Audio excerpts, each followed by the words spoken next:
topic, slavery. Not fun. And we're doing chapter 9 with an interesting title. Show them the title. Slavery. There you go. So we're kind of done with the Civil War, but we're going to now learn the African American experience a little bit about after the Civil War. We're going to start a little in the Civil War with slavery, go to emancipation and the 13th, 14th, 15th Amendments, and then move on into Reconstruction and the failure of Reconstruction, and then we got Jim Crow, and then segregation, and then we're going to get into civil rights and how African Americans fought for their civil rights, how women fought for their civil rights, how many cultures, Asian, Hispanic, Latino, all had to fight for these rights that America started. It's interesting how you want to look at America. You can look at it as how it's been bad because it's been so unequal. But the point is, America was the first country really trying to make it equal. And we just keep chipping away and getting everyone in. And I think was still some problems, as we know from this past year. But we're getting better. And it's going to keep getting better. We just got to keep pushing, making sure everyone has a real equal shot. But that'll take the rest to the end of the year, okay? But we'll start here with slavery first, okay? I want to make sure, I know we've already studied that, but I want to make sure we get and with a chapter like slavery, I'm sure it'll, and nip it in, really teach us about it. And Joy Hakim's a great writer, so. All right, so chapter 9, slavery.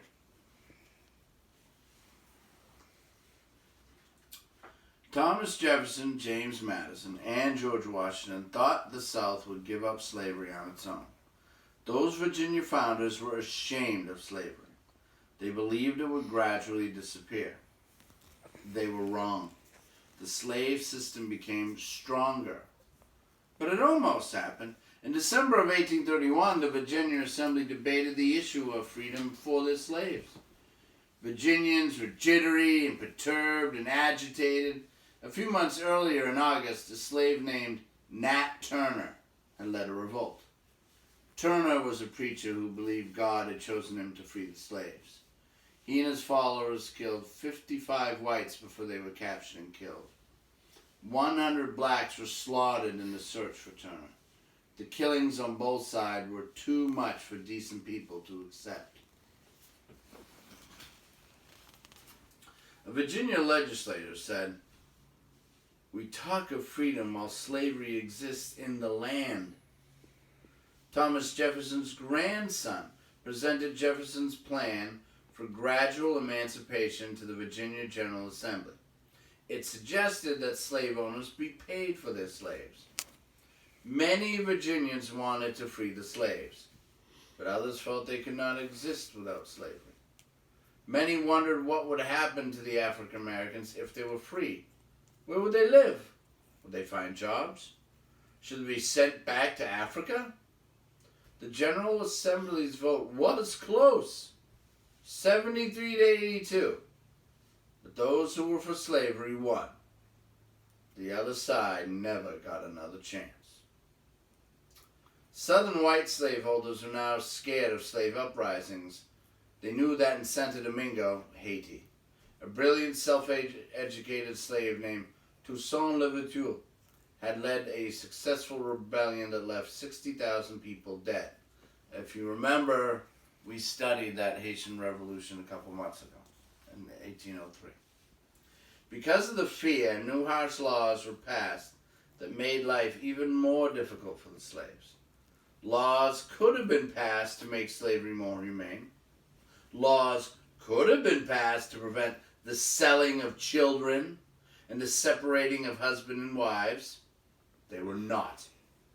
Laws could have been passed to make sexual abuse of slaves a crime. They were not. Those who beat or murdered blacks could have been brought to trial. They were not. Slaves could have been allowed to learn to read and write. They were not. Instead, laws were passed making it a crime to teach slaves. Georgia passed a law making it illegal for anyone to write a will freeing his or her slaves. After 1831, slavery became more and more brutal. Article 1, Section 9 of the Constitution says, "The migration or importation of such persons as any of the states now existing shall think proper to admit, shall not be prohibited by the Congress prior to the year 1808. The importation of such persons means the bringing in of slaves. And not prohibited means not stopped. It is a fancy way of saying that the slave trade could not be ended before 1808. As soon as it could, Congress passed a law stopping that awful trade in people. The law went into effect on the first day of 1808. Thomas Jefferson was then president. At first, the penalty for slave trading was a stiff fine. Then it became death. So let me clarify that just so in case you're confused. So when Thomas Jefferson was president, they passed a law there could be no more new slaves from Africa. Yay, that's good.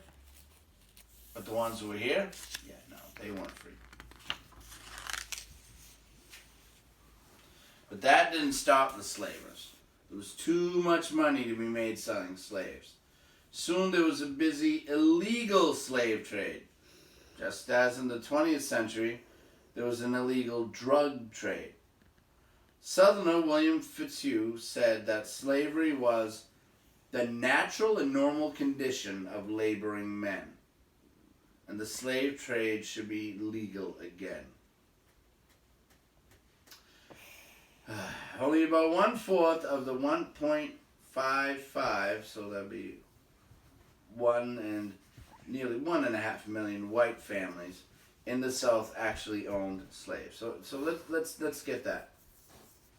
Only 1/4 of white families owned slaves. So most people did not own slaves. Just 1 in 7 had more than 10 slaves. In other words, most only owned 1 or 2 of the small amount that owned them. Most Southerners were small farmers without slaves. Some were mountain folk who hardly knew any black people. The big plantation owners who had hundreds of slaves were very few in number. But they dominated the South and controlled the legislatures. Some of them set out to convince people that slavery was a normal way of life. Oh boy, the John C. Calhoun, here we go. This guy gets me angry. Instead of an evil, said John C. Calhoun, slavery was a positive good, the most safe and stable basis for free institutions in the world. Do you remember? I remember being over his grave, that guy, and I didn't do anything, but he gets me upset. I do not like John C. Calhoun. All right, sorry. Some Southerners and Northerners, too, believed Africans were savages, and they were civilizing them. They believed the white race was superior. That was a racist idea, although they didn't understand that. And it would lead to evil action where it was expressed. It was the same racism that made the settlers treat Indians so cruelly. Senator Albert Galatian Brown of Mississippi said slavery was a blessing for the slave and a blessing to the master. He said it made for a much better society than that of the vulgar, contemptible, counter-jumping Yankees.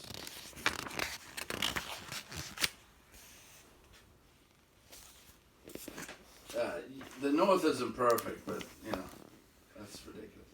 Yankee society was changing its economic base. It was going from an agricultural society to an industrial one. It was the way of the future. but that was hard to see. These were changing times. The South and its agricultural plantations had once led the nation. The South had been home to great leaders and great wealth. Now the North was surging ahead. Actually, there were two Souths. The old South of the East Coast was in trouble. The soil on its plantations was worn out. So were its ideas. Slavery had become inefficient there. The New South to the west was filled with cotton plantations that were harvesting riches for a small group of white families at the expense of black laborers. The leaders of the Old South blamed Northerners for all their troubles. They couldn't believe that their ideas needed changing. The leaders of the New South were terrified that they might lose their slaves, who were key to their wealth. Who were the key to their wealth. To be a fair society, the South needed industry, railroads, roads, and schools. It needed to give opportunity to all. Some Southerners understood that. Most did not. The people of the South followed the wrong-thinking leaders. But elsewhere, ideas were changing. Europe's nations were all outlawing slavery. Canada outlawed slavery. In 1826, when the Secretary of State, Henry Clay, asked that blacks who had run away to Canada be returned, the Canadian government said, "It is utterly impossible." Slaves who ran away were called fugitives. Now, if an enslaved African Americans were blessed, as their owners claimed, why were they running away?